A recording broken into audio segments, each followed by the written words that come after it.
Hello दोस्तों, कैसे हैं आप लोग। उम्मीद करता हूँ आप लोग अच्छे होंगे। यह कहानी एक ऑटो ड्राइवर की है जो बहुत गरीब था। किसी तरह अपने परिवार का पालन पोषण करता था। चलो देर ना करते हुए कहानी की शुरुआत करते हैं। कहानी अच्छी लगे तो लाइक जरूर करना। रवि एक साधारण ऑटो ड्राइवर था जो रोज की तरह अपने शहर की सड़कों पर सवारियां ढोता था। वह रात को देर तक काम करता ताकि अपने परिवार के लिए ज्यादा पैसे कमा सके। लेकिन उसे अंदाजा भी नहीं था कि एक रात उसकी जिंदगी की सबसे खौफनाक रात बनने वाली थी। रात के करीब 12 बज चुके थे। रवि थक चुका था और घर जाने की सोच रहा था कि तभी उसे सड़क किनारे एक लड़की खड़ी दिखी। वह सफेद साड़ी में थी और उसके बाल उसके चेहरे पर बिखरे हुए थे। लड़की ने हाथ दिया और रवि ने बिना ज्यादा सोचे ऑटो रोक दिया। लड़की चुपचाप ऑटो में बैठ गई। उसने एक दूर दराज की जगह का नाम लिया। पुरानी हवेली के पास उतार देना रवि को अजीब लगा, क्योंकि वह इलाका सुनसान और बदनाम था। लेकिन किराया अच्छा मिलने की उम्मीद में उसने ऑटो बढ़ा दिया। जैसे ही रवि ने ऑटो चलाना शुरू किया, उसे कुछ अजीब महसूस हुआ। पीछे वाली सीट से ठंडी हवा आ रही थी, जबकि ऑटो के बाकी हिस्से में गर्मी थी।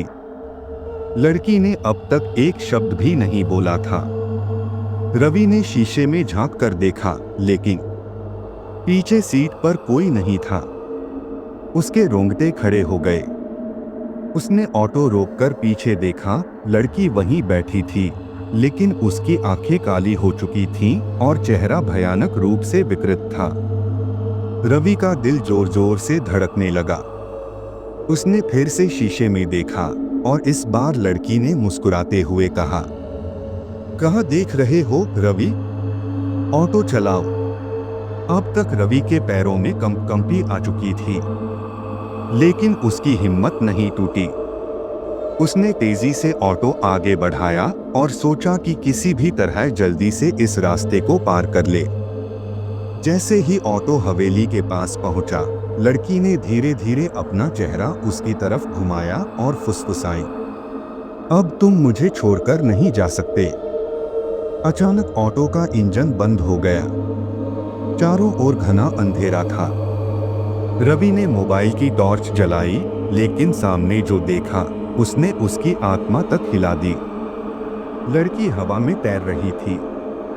उसके लंबे नाखून बढ़कर पंजों की तरह हो चुके थे और उसकी आंखों से खून टपक रहा था। रवि ने डर के मारे मंत्र बोलना शुरू कर दिया। तभी लड़की ने जोर से चीख मारी और गायब हो गई। रवि जैसे तैसे वहां से भागा और सीधा एक मंदिर में पहुंचा। पुजारी ने उसे पानी दिया और शांत किया। जब रवि ने पूरी कहानी सुनाई तो पुजारी ने बताया, वह आत्मा एक लड़की की थी जिसकी मौत इसी हवेली के पास एक हादसे में हो गई थी। तब से वह हर साल इस रात को किसी न किसी को अपने साथ ले जाने की कोशिश करती है, लेकिन इस बार तुम बच गए। रवि ने वह डरावनी रात कभी नहीं भुलाई। उसने कसम खा ली थी कि अब वह रात में ऑटो नहीं चलाएगा, लेकिन पैसों की जरूरत इंसान को मजबूर कर देती है। कुछ महीनों बाद हालात ऐसे बने कि उसे फिर से रात में सवारी ढोनी पड़ी। लेकिन इस बार उसने अपने ऑटो में भगवान की तस्वीर और कुछ ताबीज रख लिए थे ताकि वह किसी भी बुरी आत्मा से बच सके। एक रात लगभग 1 बजे उसने सोचा कि अब आखिरी सवारी लेकर घर चला जाएगा। तभी उसे एक आदमी सड़क किनारे खड़ा दिखा। वह लंबा, दुबला-पतला और अंधेरे में अजीब सा लग रहा था। कहाँ जाना है? रवि ने पूछा। आदमी धीरे से मुस्कुराया और कहा, वहीं, पुरानी हवेली के पास। रवि का खून जम गया। रवि के शरीर में ठंड दौड़ गई। उसने आदमी का चेहरा ध्यान से देखने की कोशिश की, लेकिन उसकी आंखें अंधेरे में चमक रही थीं। नहीं, मैं वहां नहीं जाता, रवि ने घबराते हुए कहा। आदमी ने रवि की तरफ देखा और धीरे से बोला, अब तो जाना पड़ेगा, इस बार बच नहीं पाओगे। इतना कहते ही अचानक रवि के ऑटो का इंजन अपने आप स्टार्ट हो गया और ऑटो खुद ब खुद हवेली की ओर बढ़ने लगा। रवि ने ब्रेक लगाने की कोशिश की, लेकिन ब्रेक काम नहीं कर रहे थे। स्टीयरिंग अपने आप घूम रहा था और ऑटो बेकाबू होकर उसी खौफनाक हवेली की तरफ दौड़ पड़ा। जब रवि हवेली के करीब पहुंचा तो उसने देखा कि वही सफेद साड़ी वाली लड़की हवेली के दरवाजे पर खड़ी थी। इस बार उसके साथ 3 और परछाइयां थीं। रवि चीख पड़ा, मुझे छोड़ दो, मैंने कुछ नहीं किया। तभी वह आदमी हंसते हुए बोला, तुमने हमें छोड़ा था, पर हम तुम्हें नहीं छोड़ सकते। रवि की आंखों के सामने अंधेरा छा गया। अगली सुबह गांव वालों ने देखा कि रवि का ऑटो हवेली के पास पड़ा था, लेकिन रवि वहां नहीं था। लोगों ने कई दिनों तक उसे ढूंढा, लेकिन वह कभी नहीं मिला।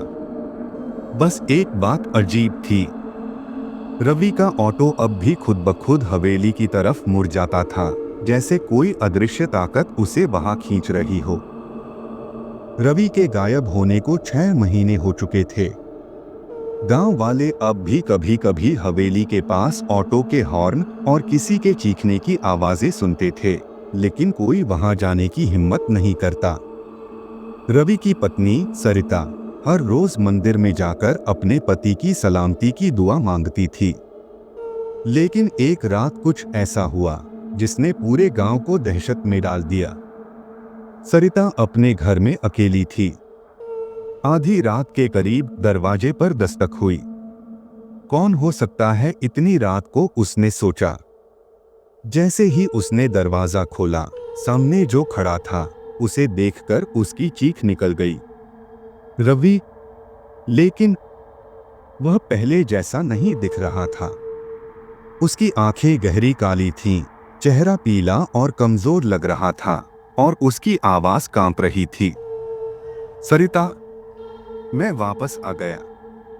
गांव के लोग इकट्ठा हो गए और रवि को घेर लिया। तो इतने महीनों से कहा था, एक बुजुर्ग ने पूछा।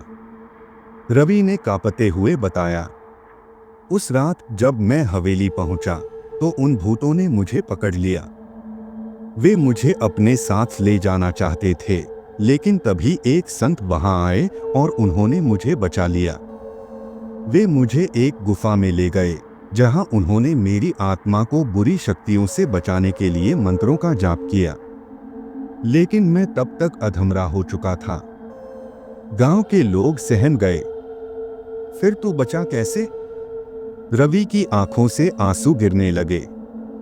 संत ने अपनी जान देकर मुझे बचाया, लेकिन वह आत्माएं अभी भी मुझे बुला रही हैं। रवि जब घर लौटा तो सबको लगा कि अब सब कुछ ठीक हो जाएगा, लेकिन असली आतंक तो अब शुरू हुआ था। रवि को हर रात अजीब सपने आने लगे, वही सफेद साड़ी वाली लड़की और वह काला आदमी उसे बुला रहे थे। एक रात जब सरिता सो रही थी, उसने महसूस किया कि कोई उसके पास खड़ा है। जैसे ही उसने आंखें खोली, उसने देखा कि रवि बिस्तर पर नहीं था। वह डरकर उठी और बाहर झांका। रवि धीरे धीरे हवेली की तरफ जा रहा था, मानो किसी ने उसे बुलाया हो। सरिता ने उसे रोकने की कोशिश की, लेकिन रवि की आंखें बंद थीं और वह मंत्रमुग्ध होकर चलता जा रहा था। गांव के लोग इकट्ठा हुए और उसके पीछे भागे। जब वे हवेली पहुंचे तो रवि दरवाजे के सामने खड़ा था। तभी अचानक दरवाजा खुद ब खुद खुल गया और हवेली के अंदर से वही आत्माएं बाहर आ गईं। तुम वापस आ गए, अब तुम हमें नहीं छोड़ सकते, सफेद साड़ी वाली लड़की ने कहा।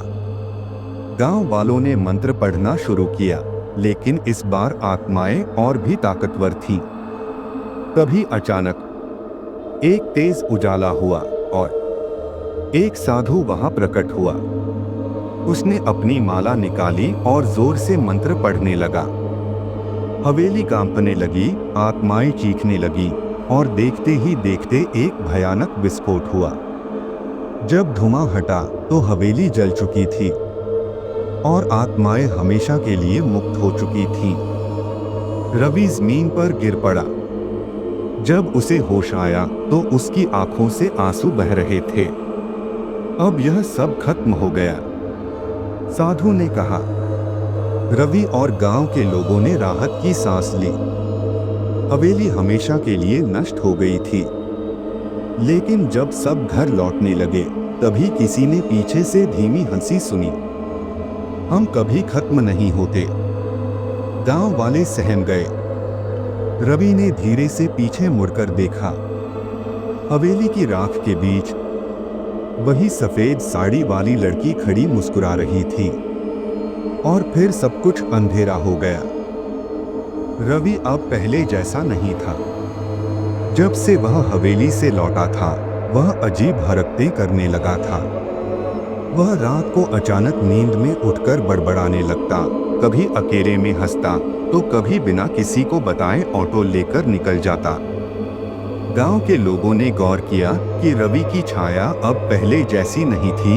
कभी कभी उसकी परछाई उससे अलग दिशा में चलने लगती और कभी कभी वह बिना पलक झपकाए घंटों एक ही जगह खड़ा रहता। सरिता को यकीन हो चुका था, रवि के अंदर अब कोई और आत्मा थी। एक रात जब पूरा गांव सो रहा था, अचानक हवेली की राख के पास एक तेज रोशनी दिखी। कुछ गांव वालों ने वहां जाकर देखा तो उनके पैरों तले जमीन खिसक गई। रवि अपने ऑटो के साथ हवेली की राख के बीच खड़ा था और उसके चारों ओर सफेद कपड़ों में कुछ साए मंडरा रहे थे। जब किसी ने हिम्मत करके उसे पुकारा, रवि, क्या कर रहा है? रवि ने धीरे से मुड़कर देखा और उसकी आंखें पूरी तरह से काली हो चुकी थीं। मैं अब रवि नहीं हूं, उसने एक अजीब गहरी आवाज में कहा। गांव वाले भागकर मंदिर के पुजारी को बुलाने गए। जैसे ही पुजारी पहुंचे उन्होंने देखा कि रवि हवा में 2 फीट ऊपर तैर रहा था और उसके आसपास काले धुएं की लकीरें थीं। पुजारी ने जोर से मंत्र पढ़ने शुरू किए। जैसे जैसे मंत्रों की गूंज बढ़ी, हवेली के पास की राख हिलने लगी और जमीन से वही सफेद साड़ी वाली लड़की प्रकट हो गई। तुम हमें खत्म नहीं कर सकते, हम कभी नहीं मरते, लड़की की आवाज गूंज उठी। लेकिन तभी पुजारी ने गंगा जल छिड़का और लड़की भयंकर चीख मारते हुए राख में समा गई। रवि जमीन पर गिर पड़ा। क्या ये सच में खत्म हुआ? गांव के लोग उसे घर ले आए, लेकिन कोई नहीं जानता था कि क्या सच में वह अब ठीक है या आत्माएं अब भी उसके अंदर कहीं छिपी हैं। रात के 2 बजे सरिता को फिर से वही आवाज सुनाई दी। जब उसने खिड़की से झांका तो उसे दूर सड़क पर रवि अकेला खड़ा दिखा। लेकिन जो चीज सबसे डरावनी थी, उसकी परछाई उसके पीछे नहीं थी। वह उसके सामने खड़ी थी और मुस्कुरा रही थी। क्या अभी भी रवि के अंदर आत्मा थी या नहीं? आप लोग कमेंट में जरूर बताएं। आज के लिए इतना ही।